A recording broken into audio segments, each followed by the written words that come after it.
नमस्कार, बहुत स्वागत है आपका। आप देख रहे हैं ग्रैंड धर्मा सन्मार्ग। गुरु पूर्णिमा की आप सभी दर्शकों को ढेर सारी शुभकामनाएं। आषाढ़ पूर्णिमा को ही गुरु पूर्णिमा कहते हैं। इस दिन गुरु अपने अपने गुरुओं की आराधना करने का विधान है, लेकिन अगर आपके कोई गुरु नहीं है तो आप भगवान शिव को अपना गुरु मानकर उनकी ही आराधना कर सकते हैं। इस दिन मनोकामनाओं की पूर्ति के लिए बहुत सारे प्रयोग किए जाते हैं, बहुत सारे उपाय किए जाते हैं, क्योंकि ये साल की सबसे बड़ी पूर्णिमा है, गुरु पूर्णिमा।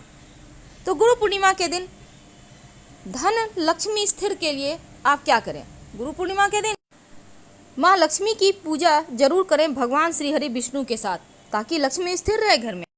शिव की पूजा जरूर करें। अगर नहीं भी किया है आपने तो शाम के समय शिव जी के मंदिर में जाकर एक दिया जरूर जला दीजिएगा। घी का या तेल का कोई भी दिया जलाइए, पर एक लौंग रख दीजिएगा। जो मुश्किलें हैं जीवन की, जो मनोकामना है, वो कह दे शिव जी से, और लौटते समय शिव जी का जो चौखट है उसको छूकर अपने सर पर लगा लें।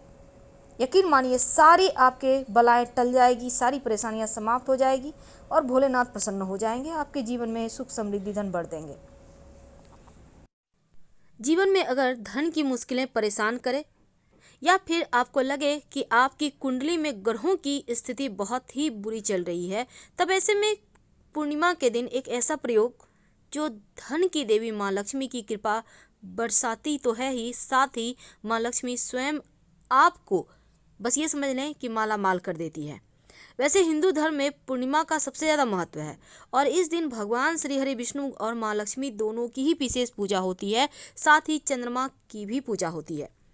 तो माँ लक्ष्मी को धन की देवी कहा गया है और माँ लक्ष्मी और भगवान विष्णु दोनों की कृपा से धन की मुश्किलों से छुटकारा भी मिल जाता है। तो पूर्णिमा तिथि पर कौन सा प्रयोग करें जो जीवन की मुश्किलों को दूर करे? वैसे तो इस दिन बहुत सारे प्रयोग हैं, उनमें से जैसे कि आप जैसे ही पूर्णिमा तिथि पर चंद्रोदय होता है, एक लोटा जल में थोड़ा सा कच्चा दूध और चीनी डालकर एक चुटकी अक्षत यानी चावल डालकर चंद्रमा को अर्घ्य दें, तो मान्यता है ऐसा करने से धन की मुश्किलें जीवन में कभी भी परेशान नहीं करती। आप चाहें तो हर पूर्णिमा को कर सकते हैं। वैसे इस दिन जब आप भगवान श्री हरि विष्णु और माँ लक्ष्मी की पूजा करते हैं, तब आप शाम में भी ये प्रयोग कर सकते हैं। माँ लक्ष्मी को गुलाब की इत्र जरूर अर्पित करें। आपके पास गुलाब की इत्र नहीं है तो कोई बात नहीं, गुलाब की पंखुड़ी है वही अर्पित कर दें।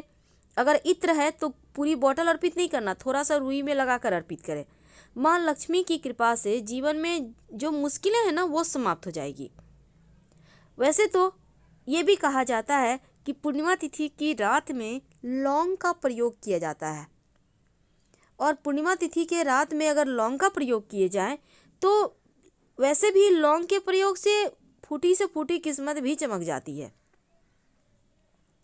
हिंदू धर्म शास्त्रों में एक छोटा सा प्रयोग जो जीवन की मुश्किलों से बाहर निकालने में आपको मदद करेगा।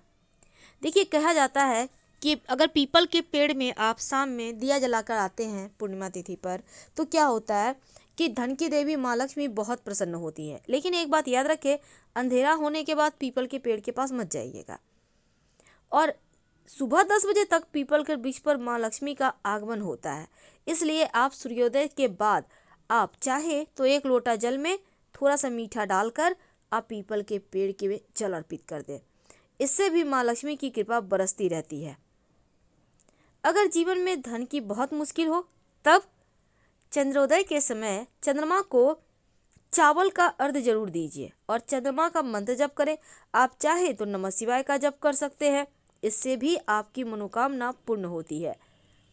वैसे अगर आप धन की मुश्किलों से बहुत ज़्यादा परेशान हैं, तो आप 11 या 1 कौड़ी लाल कपड़े पर रखकर हल्दी से कलर करके माँ लक्ष्मी के सामने रखें और उस लाल कपड़े को पूर्णिमा की रात या अगले दिन सुबह बांध लें कौड़ी के साथ और अपने धन स्थान पर रख दें। अगर आपने पिछले पूर्णिमा को ये प्रयोग किया है तो उसी कौड़ी को बाहर करें और फिर से पूजा पाठ कर लें। इससे रिचार्ज हो जाएगा और धन को आकर्षित करने में कामयाब हो जाएगा ये कौड़ी। तो कौड़ी का प्रयोग से धन की मुश्किल दूर होती है। सबसे पहली बात, जब आप शाम में दिया बाती करेंगे तब उस दीपक में एक लौंग डालकर ही कीजिएगा, छान दीजिएगा। सज्जा देते हैं ना, दीजिएगा, क्योंकि लौंग जब आप दीपक में डालकर दिया बाती करते हैं तो ऐसा करने से आपकी मनोकामना पूर्ण होती है। मनोकामना जो भी आप विश मांगेंगे ना, लौंग दीपक में जलाने से ही पूरी होने लगती है। लेकिन ये भी बात सच है, अगर आपको लगता है आपके घर में कलह क्लेश ज़्यादा रहता है, जीवन में बहुत परेशानी है, मुश्किलें हैं, धन टिकता ही नहीं है, झगड़े ज़्यादा हैं, किसी को किसी से नहीं बनती, या आपको लगता है हमेशा कोई किसी ने कुछ कर दिया है, तब आप एक काम कीजिएगा। जब आप शाम में दिया बाती करें उस समय या बाद में भी आप कर सकते हैं इसको, एक कपूर ले लें या आप रुई की ही बाती को आप तेल या घी में डीप करके अलग से एक प्लेट में जला लें और इसके पास एक चुटकी सरसों, पीली या काली जो भी आपके पास है, उसको डालकर जला लीजिए। जब वो दीपक या फिर कपूर के साथ जब सरसों जलेगा तब इसको जलाकर पूरे घर में दिखाइएगा। ऐसा व्यवस्था करें कि वो थोड़ा सा जले अच्छे से और पूरे घर में दिखाइए। पूरे घर का नकारात्मक ऊर्जा शांत हो जाएगा, जीवन की मुश्किलें कम होंगी। वैसे उम्मीद है आपने अभी तक अपने घर के मुख्य दरवाजे पर स्वस्तिक का निशान या ओम का निशान, शुभ मंगल प्रतीक चिन्ह जरूर बना लिया होगा। आप चाहें तो चावल हल्दी के घोल से भी बना सकते हैं या सिंदूर या तेल घी मिक्स करके भी, ये आपके ऊपर है। और आम के पत्तों का बंधनवार जरूर लगाइएगा, ये बहुत आवश्यक है। तो घर में आप चाहते हैं कि नकारात्मक ऊर्जा ना आए, तब एक छोटा सा काम करें। शाम में आप चाहें तो रात 11 से 1 के बीच भी ये प्रयोग कर सकते हैं। एक प्लेट में 5 लौंग ले लें, कपूर की जो डली होती है छोटी छोटी 3 ले लें और 3 इलायची ले लें हरी वाली। अब तीनों को जलाइए, कपूर को जलाइए, सब आपस में जलेंगे। जब अग्नि की लपटें उठने लगे तो सभी कमरे में दिखाइए। जब पूरा तरह जल जाए तो इसके जो राख बचे हैं, राख तो हल्का फुल्का ही रहेगा, पानी पानी तेल तेल सा हो जाएगा, तो उसको अपने घर के मुख्य दरवाजे पर डाल दें। या आप चाहें तो उस राख को जल में मिलाकर फिर घर के दरवाजे पर, मुख्य दरवाजे पर छींटे मारें, तो पूरे ही नकारात्मक ऊर्जा का भी नाश होगा और यहाँ तक कि घर में रहने वाले लोगों का स्वास्थ्य अच्छा रहेगा, धन की मुश्किलें दूर होगी। लेकिन कई बार होता है कुंडली के राहु केतु ज़्यादा ही परेशान करते हैं, आकस्मिक रूप से जीवन में समस्याएं बाधाएं देते हैं। तब आप एक काम कीजिएगा, आप आज के दिन आप चाहें तो किसी को लौंग दान करें। वैसे अगर कोई लेना ना चाहे तो पास के शिव जी के मंदिर में चले जाइए और वहाँ शिव जी के मंदिर में जाकर कम से कम 2 लौंग शिवलिंग के पास अर्पित कर दें। राहु केतु का बुरा प्रभाव समाप्त हो जाता है। वैसे आप चाहें तो घर आंगन में खुशहाली के लिए लौंग का पौधा लगा सकते हैं या आप अपने पॉकेट में रख सकते हैं लौंग के 2-4 कली। इससे क्या होता है, लोगों की बुरी बला, हाय, बद्दुआ ये असर नहीं करती आप पे।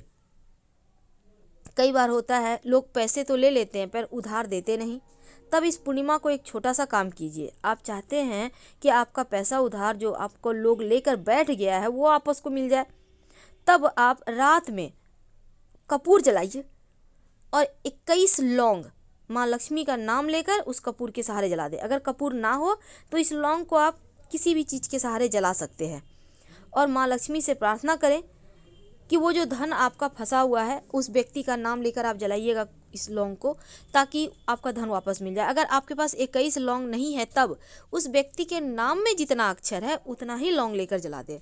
अब जैसे उसका नाम राम है तो राम में 2 ही अक्षर है, र और म, तो आपको 2 ही लौंग लेना है। अब श्याम है तब 3 अक्षर हो जाता है, तो या 2.5 अक्षर तो 2.5 लौंग ले लें। इस तरह से आप जला लीजिएगा। अब कई बार होता है आप नौकरी करते हैं, आप बिजनेस करते हैं, ज़बरदस्ती लोग आपसे काम करवाते हैं।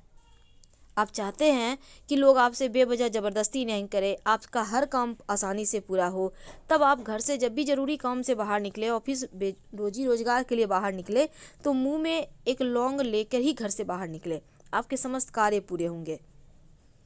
तो बात कर रहे थे कि इस एक लौंग आखिर कहाँ फेंके। देखिए, माँ लक्ष्मी को तो आपको लौंग जरूर अर्पित करना है। आज जरूर कीजिएगा। 2 लौंग अर्पित कर दें और बाद में इसको बांध कर लाल कपड़े में धन स्थान पे रख दें, धन स्थिर हो जाएगा। और रात में सोने के पहले आपको लगता है कि आप के जीवन में बहुत मुश्किलें हैं, तब 1 या 2 जो भी आपके संभव हो लौंग ले लें, पूरे घर में घूमें, हर किसी के ऊपर से उतार कर इसको अपने घर से उत्तर दिशा की तरफ फेंक दें। धन की मुश्किलें दूर होगी। और जो शाम में आप घर में दिया बाती करेंगे तो उस दीपक में एक लौंग डालकर जलाइएगा। अब चूंकि माघी पूर्णिमा का दिन है तो शिव जी के मंदिर में जाकर एक दीपक जरूर जला दीजिएगा। दिया तेल का होगा, घी का भी जला सकते हैं, और उसमें 2 लौंग डालिएगा। जो भी समस्या है, मुश्किलें हैं, जो आपकी मनोकामना है, जरूर कहिए। आपकी मुश्किलें समाप्त होगी, मनोकामना पूर्ण होगी। धन्यवाद। प्लीज लाइक कर सब्सक्राइब